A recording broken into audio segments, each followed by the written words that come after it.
Je, unajua kwamba zaidi ya Wakenya 12 million huwa wanakunywa pombe kila siku, kila moja akiconsume an average of 100 Kenyan shillings.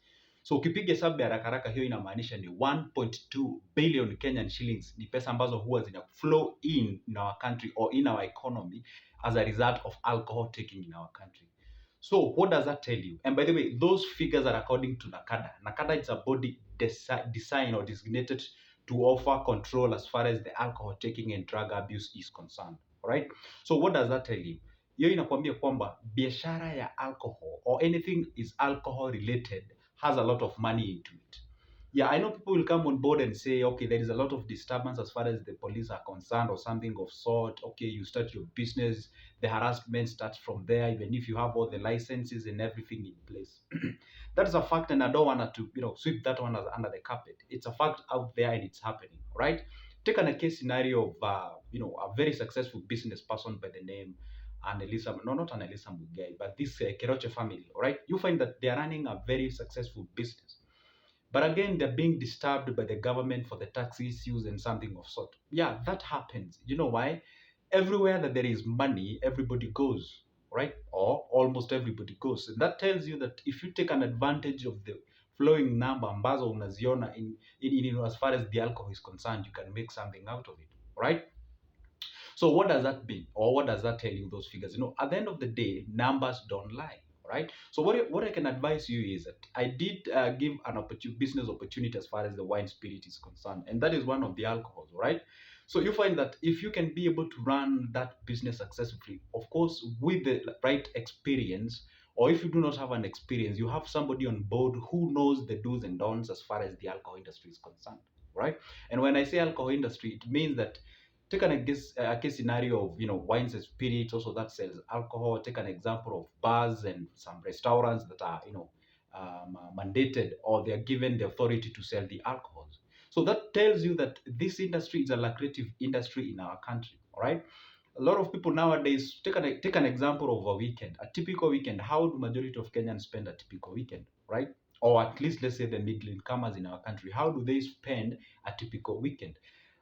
What they do mostly, wanapenda kwenda mahali ambapo either there is an alcohol, right, or there are people making happy themselves or something of sort, right? So if you can be able to tap on that opportunity, invest in line with that opportunity, then that means you have a chance of making something out of it.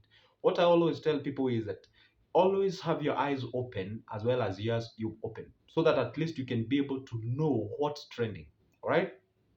Because I always classify this.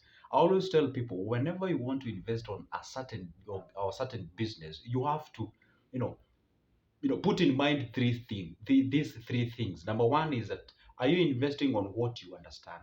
What you understand by this, I mean that do you know the nitty gritties as far as that business is concerned? Right. Number two, do you invest based on your passion? This is something that you're passionate about. This is something that you love or something of sort, right? But in most cases, I really don't like people investing on what they're passionate about, because you being passionate about something doesn't mean necessarily you know it, right? You can get yourself into selling, stones or sand or something of sort. I don't think somebody is passionate about sand or something of sort, but you get yourself into where the money is. There is a proverb saying that goes, you put your mouth where your money is, right? Let's go back to our alcohol case.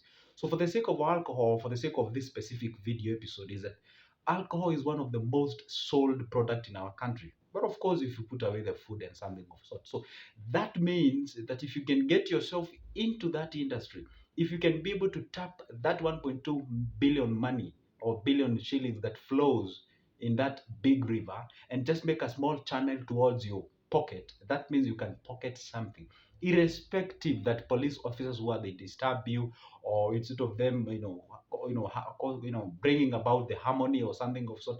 Irrespective of that, the fact remains that this type of a business makes enough money for you, for the police officers, and for any other guys who comes along, right? So what I would advise you in a nutshell is that get your house together, get your savings together, all right? And if you're already in this business, congratulations.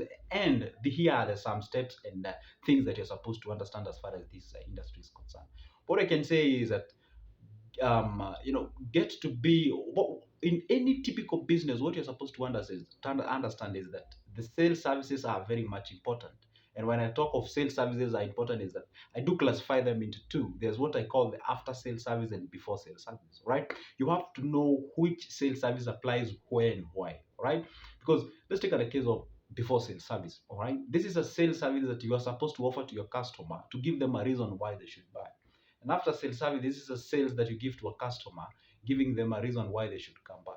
So even in alcohol case, or maybe let's say of wine, the spirit, bars and something of sort, it's not a left behind. Also, that one applies, right? Also, get to understand the type of customers that you're dealing with, all right? Don't get yourself into these things we call the conmanship or something of sort, that you find somebody has come to your place to make themselves happy and enjoy themselves and maybe enjoy their afternoon, or maybe let's say weekend or something of sort. And then you or the employees who've employed in that specific business premise, you find that they have this queer behavior of maybe calling these people tend to call them walevi, right? I call them customers because they are, right? So just have what we call the straightforward mechanism of dealing with people in a very professional way. Treat them as customers because they are. As much as you may think they are drunk, as they are customers, they make you money, all right? These are the people who put food on your table. You're supposed to treat them as so. Perhaps if America, what I've just said is that over 12 million Kenyans drink alcohol in our country. That translates to 1.2 billion Kenyan shillings each day, right? So if you can have a mechanism of tapping a small amount of that or a fraction of that, that means you have something in your pocket. And what I've said is that a majority of the alcohol related products, let's say, alcohols and something of sort, they have money. And it's one of the most lucrative business in our country. Take a scenario of all those billionaires and business mogul who have engaged themselves in alcohol. There was a certain case that was going rounds about Humphrey karaoke or something of sort, blah blah blah. I don't want to talk about that because I do not know much. I'm just taking on an example to encourage you who is running the business. Perhaps you're there and you feel like you want to close the business. Maybe you've been facing lots of challenges as far as the police are concerned and harassment are concerned. Just brace yourself. I believe the time will come when people will be able to understand their roles and what they are mandated to do and task.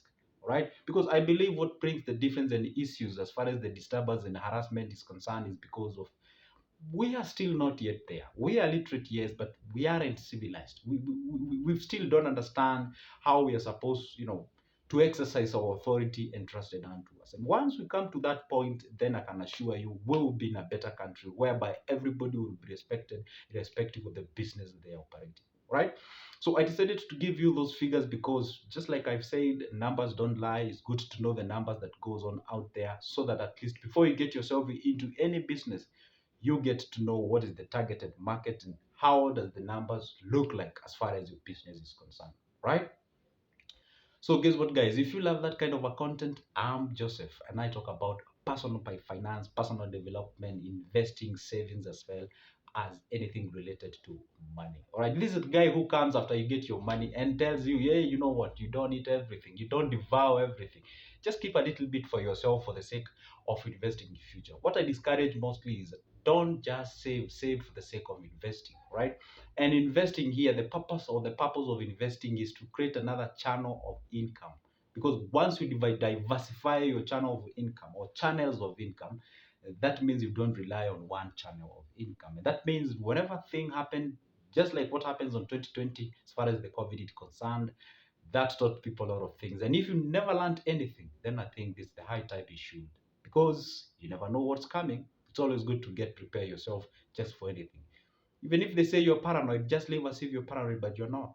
Right? Rather than living as if you're not, but you are. All right. If you love that kind of a content, then consider this place home by liking the video. All right. By also subscribing, turning on the notification bell so you'll be the first one to be notified when I upload a new video. And as of now, see you the next one and goodbye.